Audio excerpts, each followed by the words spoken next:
சமயத்தினுடைய சில சாத்திரங்கள் மூலமாக இவன் தப்பித்து விட்டான். ஆகையினால் மிக அருமையான கட்டம். இவனை நீற்றறையிலே, சுண்ணாம்பு காலவாசல்ல, நெருப்பறையிலே, நீற்றறையிலே போடுவோம். தணல், பொங்கி எழுகின்ற ஜுவாலை, நெருப்பு நீற்ற அறைக்குள்ளே போட்டு விடுவோம். கருகி சாம்பலாகி விடுவான். நீற்றறைக்குள் போடுகிறார்கள். 7 நாட்கள் செல்லுகின்றன. நீற்றறைக்குள் சாம்பலாகி இருக்க வேண்டிய திருநாவுக்கரசர் மருள் நீக்கியார், முதலில் தர்மசேனர் என்று பெயர் பெற்றிருந்த அப்பரடிகள், மாசில் வீணையும் மாலை மதியமும் வீசு தென்றலும் வீங்கிள வேனிலும் மூசு வெண்டரை பொய்கையும் போன்றதே ஈசன் எந்தை இணையடி நீழலே என்று பாடல் பாடி வெளியிலே வந்தார் அல்லவா? மீண்டும் சொல்கிறார்கள், இப்பொழுதும் தந்திரமாக தப்பித்துக் கொண்டார். உடலில் காலோடு கல்லை கட்டி கடலிலே தூக்கி போடுவோம் என்று கடலில் தூக்கி எறிந்தார்கள். கற்றுணை பூட்டியோர் கடலில் பாய்ச்சினும் நற்றுணையாவது நமச்சிவாயமே என்று கடலில் அந்த கல் தெப்பமாக மிதந்து கொண்டு வந்து சேர்த்தது இன்றைக்கும் கரை சேர்ந்த குப்பம் இருக்கிறது விழுப்புரத்துக்கு பக்கத்திலே. அதற்கு ஒரு பிற்கால புலவன் ஒருவன் பாடினான். பிற்கால புலவன், தமிழர்களின் எண்ணற்ற பனுவல்களையெல்லாம் விழுங்கிய பாவத்துக்கு கழுவாய் தேட கடல், தமிழர்களினுடைய எண்ணற்ற நூல்களை, கபாடபுரத்தை, தொன்மதுரையை, பகுருளி ஆற்றை, பன்மலை அடுக்கத்தை அனைத்தையும் விழுங்கியதல்லவா பழைய லெமூரியா கண்டத்தை, இவற்றையெல்லாம் விழுங்கிய தவறுக்கு பிராயச்சித்தமாக நாவுக்கரசர் பெருமானை அது மிதக்க வைத்து கொண்டு வந்து சேர்த்தது. யானையின் காலில் இடறச் செய்யுங்கள். யானையை கொண்டு வந்துட்டாங்க. யானை வருகிற பொழுதே மாடங்களை இடித்து தகர்த்து கொண்டு வருகிறது. குத்துக்கோல்காரர்களை தூக்கி எறிந்து கொன்று கொண்டு வருகிறது. வெறிபிடித்து வருகிறது யானை.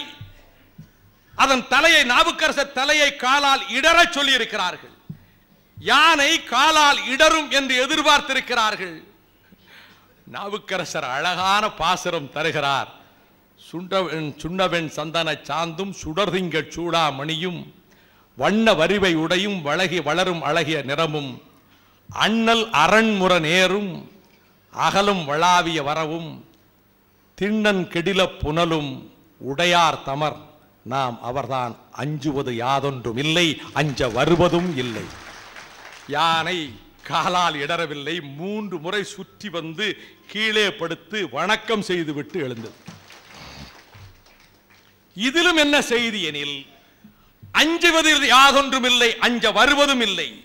அஞ்சவில்லை நாவுக்கரசர் பெருமான். அப்படி அச்சத்தை தூக்கி எறிந்தவர்கள் உலவிய மதுரை மாநகரத்திலே இருந்து தீயினுடைய வலிமை எப்படிப்பட்டது?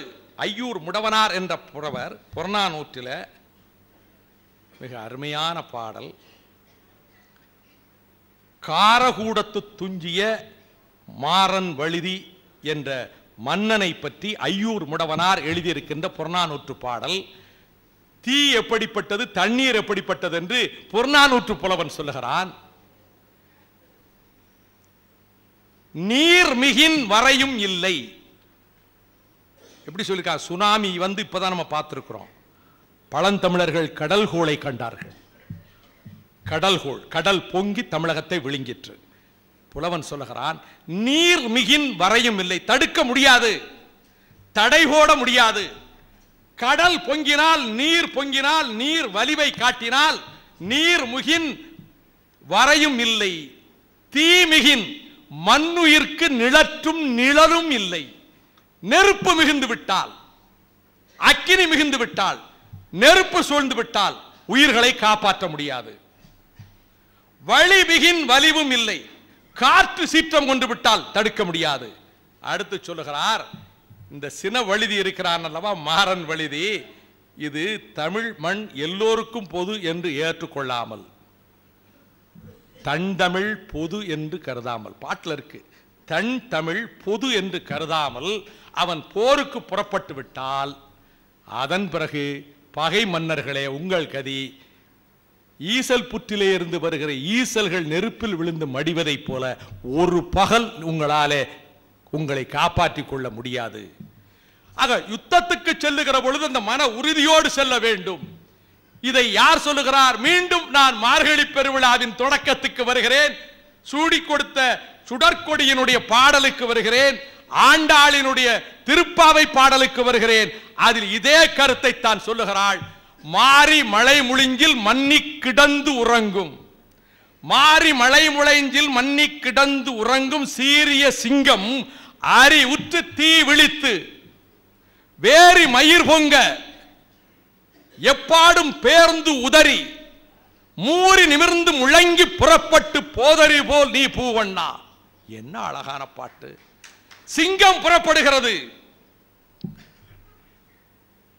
மாறி மழை முளைஞ்சில் மன்னி கிடந்து உறங்கும். இந்த மழை காலத்திலே சிங்கம் வேட்டைக்கு போகாது, குகைக்குள்ளேயே படுத்திருக்கு. நான் அதுக்கு காரணத்தோட தான் சொல்ல வரேன். ஏன் இதை சொல்றேன்? கார்காலத்திலே மழைக்காலத்திலே ஆயத்தப்படுத்தி கொண்டுதான் சண்டைக்கு போக வேண்டும். இலங்கையை பற்றி சொல்லுகிறேன். எதை நினைத்து நீங்கள் கைதட்டுகிறீர்களோ, கார்காலத்தில் ராமன் ஆயத்தப்படுத்தி கொண்டுதான் போருக்கு போனான். கம்பன் சொன்னதை நான் சொல்லுகிறேன்.